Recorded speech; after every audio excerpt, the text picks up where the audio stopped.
Aujourd'hui, nous allons parler de Michel Ney, le brave des braves.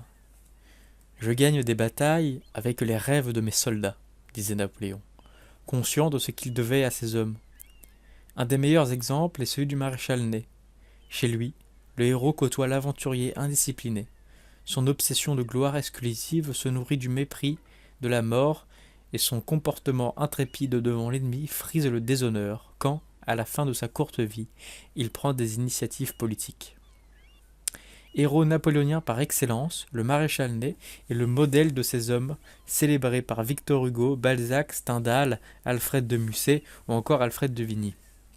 Tous ces grands écrivains ont raconté les hauts faits de ce personnage incroyable, chez qui la démesure côtoyait les pires excès et incohérences.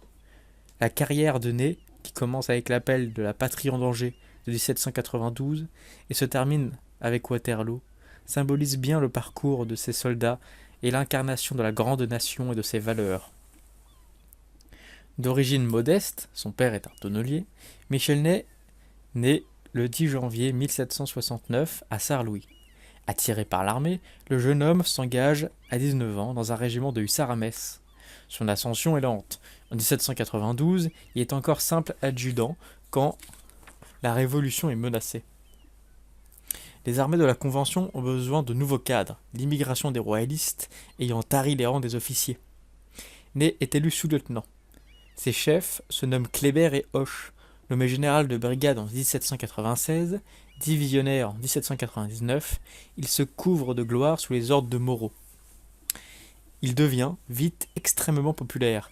Son visage singulier contribue à sa légende. Sous une épaisse tignasse d'un roux flamboyant, ses yeux bleus et son faciès empourpé l'ont fait surnommer dans l'armée le Rougeau ou Michel le Rouge. D'un caractère difficile, il est orgueilleux, susceptible et jaloux. Mais son panache est inégal, il n'a absolument peur de rien. Sa réputation de bravoure est telle que Napoléon l'inclut dans la première promotion des maréchaux. Sur les 18 maréchaux nommés en 1804, Ney figure au 12e rang. L'empereur lui confie le commandement du prestigieux 6e corps de la Grande Armée. Cet homme est un lion, disait de lui. En 1805, débute la guerre contre les Autrichiens et les Russes. Lorsque Napoléon lance ses hommes vers le Danube, désormais, Ney va aussi jouer un rôle prépondérant sur la plupart des champs de bataille de l'Empire. Sa conduite à Elchingen est exemplaire. À la tête d'une seule division, il force le passage du Danube sur un pont à demi détruit et s'empare du village corps à corps. L'armée s'engouffre derrière lui. Le lendemain, il prend d'assaut la citadelle d'Ulm et entre dans la ville où Mack capitule.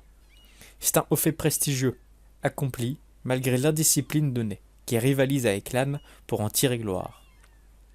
2 ans plus tard, il soutient, avec 10 000 hommes, le choc de 60 000 Russes à Gustadt et résiste 4 jours jusqu'à l'arrivée du gros de l'armée. Le 14 juin 1807, il commande l'aile droite des troupes à Friedland, s'élançant le premier à l'assaut du village et payant de sa personne partout où l'attaque fléchit. Ces hommes est un lion, dit Napoléon. La récompense ne tarde pas. Le titre de duc d'Etchingen et 600 000 francs de rente arrive. En 1808, Ney est envoyé en Espagne sous les ordres du maréchal Soult. Il refuse d'obéir et les dissensions entre les deux hommes compromettent gravement l'issue de cette guerre. Piètre stratège, Ney a d'autres qualités. Il n'est pas seulement un incroyable meneur d'hommes, il est l'homme des batailles. Il est comme un demi-dieu sur son cheval, un enfant quand il en descend, résumera un de ses aides de camp. Napoléon ne pouvant se passer de lui pour les missions impossibles, il confie à Ney l'avant-garde de la Grande Armée en Russie. Ney livre de durs combats autour de Smolensk et à Valentina, mais surtout à la Moskova, où il se surpasse. À la tête de son infanterie, il prend d'assaut la Grande Redoute. Après l'évacuation de Moscou, il est chargé de couvrir la retraite. Resté le dernier à Smolensk, il fixe les Russes pendant 4 jours, puis décroche avec 6000 rescapés auxquels le commandant en chef russe Koutouzov barre la route. À Krasnoï, à 3 reprises, il tente vainement de se frayer un passage et, la nuit venue, se sauve en suivant le cours d'un ruisseau affluent du Dniepr. qui l'atteint et franchit sur la glace, harcelé par les Cosaques qui l'ont rattrapé. Après 18 jours de combats épiques, à 1 contre 30, il rejoint enfin l'armée, où sa survie inespérée déclenche des élans d'enthousiasme. C'est encore lui qui forme un cordon de résistance sur la rive de la Bérésina pour protéger le passage des troupes et qui, le 27 novembre 1812, remporte une victoire dans des conditions apocalyptiques. Rentré à Paris, il est le symbole de la retraite de Russie et Napoléon lui donnera le titre impérissable de prince de la Moscova.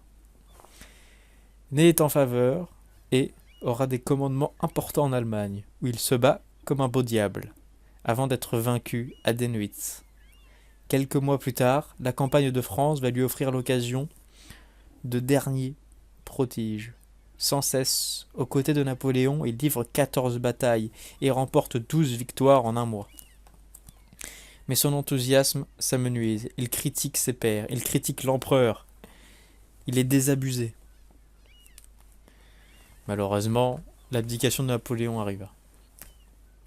Après cela, Ney sollicite et obtient un commandement de la part de la première Restauration.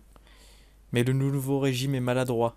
La majorité du peuple français se sent brimé et rejeté. Il en va de même pour l'armée. Lorsque le 1er mars 1815, Napoléon débarque en Provence, Ney, excessif, comme toujours, assure qu'il va ramener l'usurpateur dans une cage de fer. Mais il reçoit 2 émissaires clandestins de Napoléon, et dès le matin, devant le front des troupes, se rallie avec enthousiasme. Le revirement de Ney réduit à néant la résistance royaliste. À son procès, il tentera de se justifier en prétendant que ses troupes ne l'auraient pas suivi s'il avait attaqué leur empereur, ce qui était vrai. À Waterloo, Napoléon lui confie l'aile gauche de l'armée, mais sa trop grande témérité va précipiter le dénouement sans attendre. La préparation d'artillerie, il lance prématurément 80 escadrons de cavalerie à l'assaut du plateau du Mont-Saint-Jean, et malgré les charges désespérées dont il prend la tête, à chaque fois, comme s'il cherchait la mort, il aura 5 chevaux tués sous lui. Il les fait décimer, l'infanterie parvient enfin à prendre la ferme de la Haie-Sainte, où le maréchal se bat à pied, un sabre brisé à la main. Trop tard, les Prussiens du Blücher arrivent sur les arrières. Ney, désespéré, se laisse entraîner dans le flot des fuyards. 4 jours après Waterloo, le chef du gouvernement, Fouché, l'inscrit sur la liste des traîtres à la royauté, tout en lui procurant un passeport pour que le maréchal puisse quitter la France. Ney trouve refuge dans un château perdu du lot, mais commettant une imprudence, il est reconnu, dénoncé, arrêté le 3 août 1815 et ramené à Paris sous une bonne escorte. Louis XVIII, décidé à le faire juger par un conseil de guerre où siègent 4 de ses anciens collègues, Ney commet alors l'énorme erreur de récuser ses juges et de réclamer sa comparution devant la Chambre des Pairs, où dominent les royalistes inconditionnels. Le 6 décembre, il est condamné à être fusillé par 139 voix contre 17 pour la déportation et 5 en abstention. Louis XVIII refuse de recevoir le maréchal et de lui faire grâce. Le lendemain matin, ce miraculé de tant de batailles tombe sous le feu du peloton comme une victime de la réaction royaliste. Le maréchal refuse qu'on lui bande les yeux et s'adresse aux soldats. « Camarades, tirez sur moi et visez juste !» L'exécution a lieu près de l'observatoire à 9h du matin et représente une terrible fin pour les héros de la retraite de Russie, abandonnés dans la boue. Voilà l'histoire du maréchal Ney, de sa vie et de ses campagnes militaires. Bientôt on en apprendra plus sur un autre maréchal.